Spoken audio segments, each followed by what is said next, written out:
economic uncertainty. It's like this weight, it's always Hmm. kind of there in the back of your mind, especially when you think about your investments.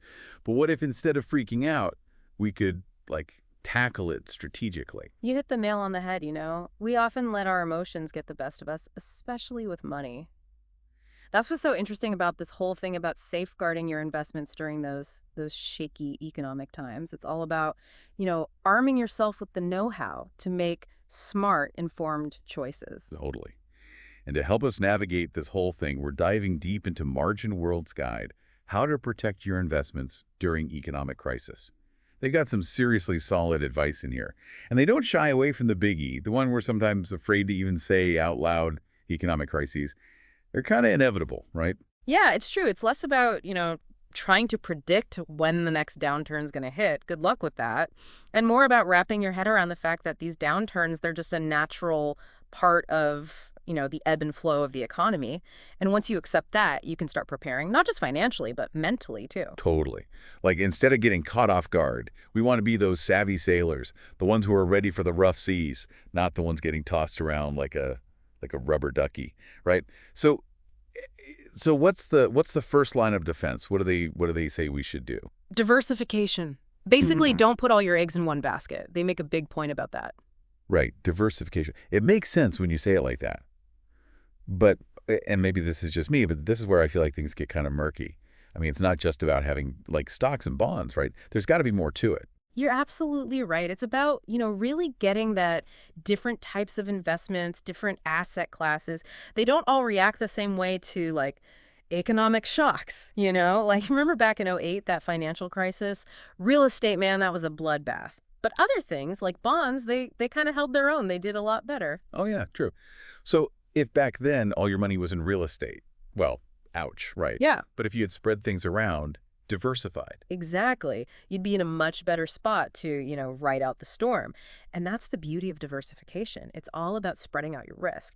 Now, within that, of course, you got to figure out your own like risk tolerance, right? How much risk can you stomach? So there's no like magic formula, it's personal. Someone who's okay with like riskier bets, they might approach diversification differently than someone who's like, whoa, let's keep it nice and steady. 100%. It's about finding that sweet spot, that balance that works for you, for your comfort level. And this actually leads us to another really important point they make, this idea of liquidity. Right. Liquidity. Okay.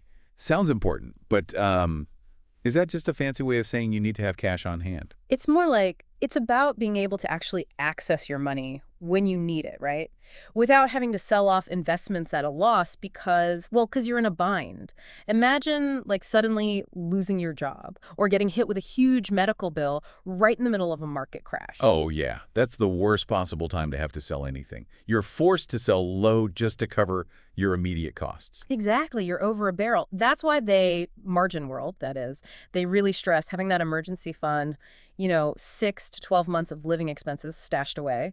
Think of it like your financial safety net, a cushion, right? Yeah. It buys you time to breathe, to think clearly so you don't make rash decisions based on, pure panic. That's such a good point. Having that cash cushion, that could be the difference between weathering the storm and, well, sinking, right? Yeah, exactly. It's about, having that peace of mind, knowing you're okay, even if the market's doing its whole roller coaster thing. And speaking of how markets react, Margin World, they talk about this whole flight to quality thing. Flight to quality. Okay, hold on. Am I picturing like investors suddenly trading their stocks for like first edition books or something? What is Yeah. that exactly? Uh-huh. Not exactly, though. Hey, I'm all for a good bookstore run. Think of it this way. Imagine there's a huge storm brewing, right?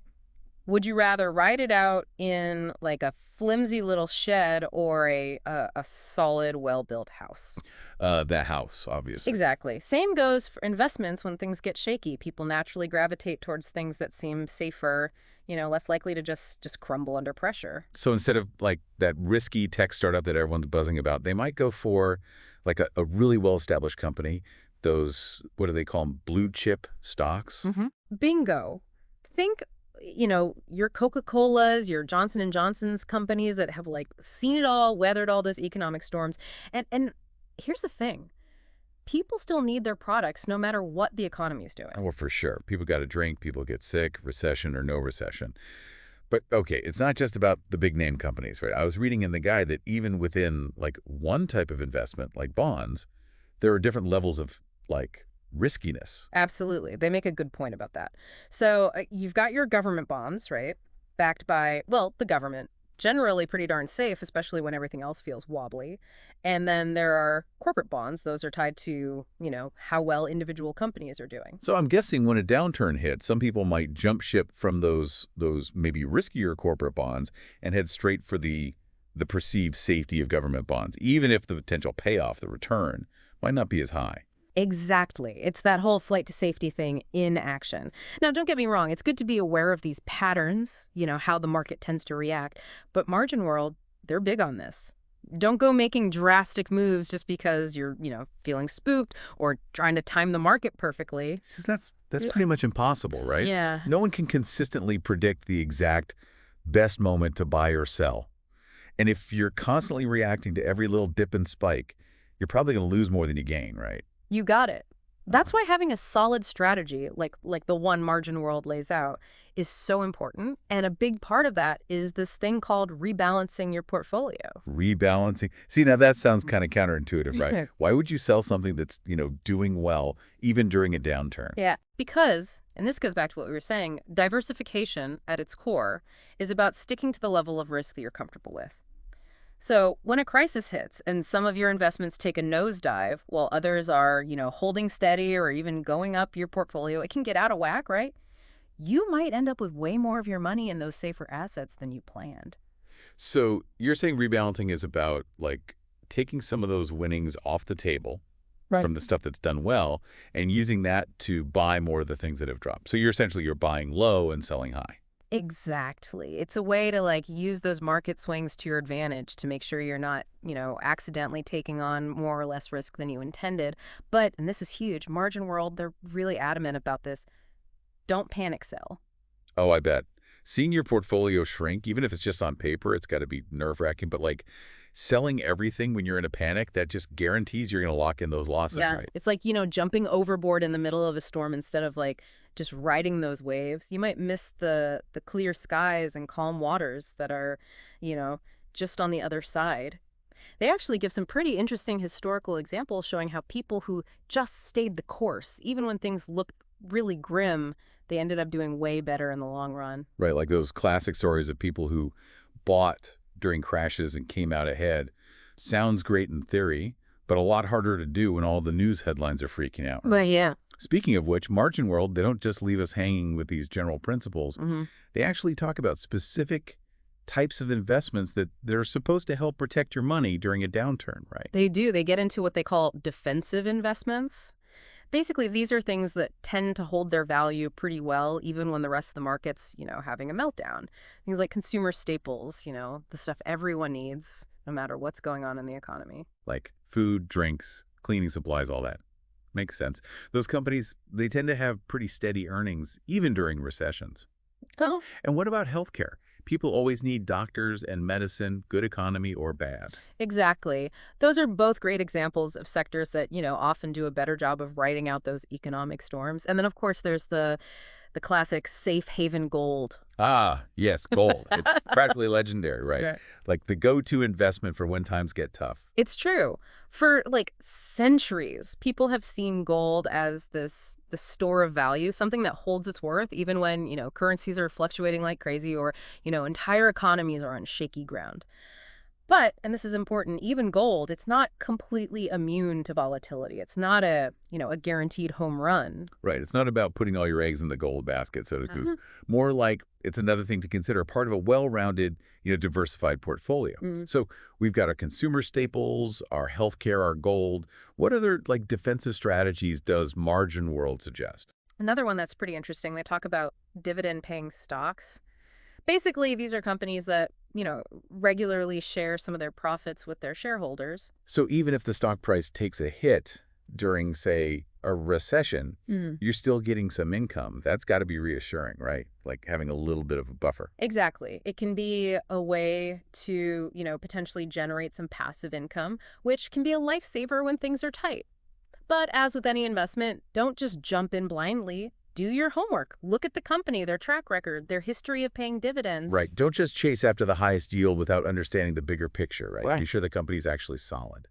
Now, on top of all this market volatility, margin world, they remind us about another thing that can really throw a wrench in things, especially during economic crises. Hmm. Inflation. Inflation, right. It's like, it's not as flashy as a market crash, but man, it can really eat away at your buying power over time. No kidding. It's sneaky like that. Because even if your investments are, holding their own, if those returns aren't keeping pace with how much prices are going up, you're actually losing ground. Yeah, it's like you're running on that treadmill, you're putting in the effort, but are you actually getting anywhere?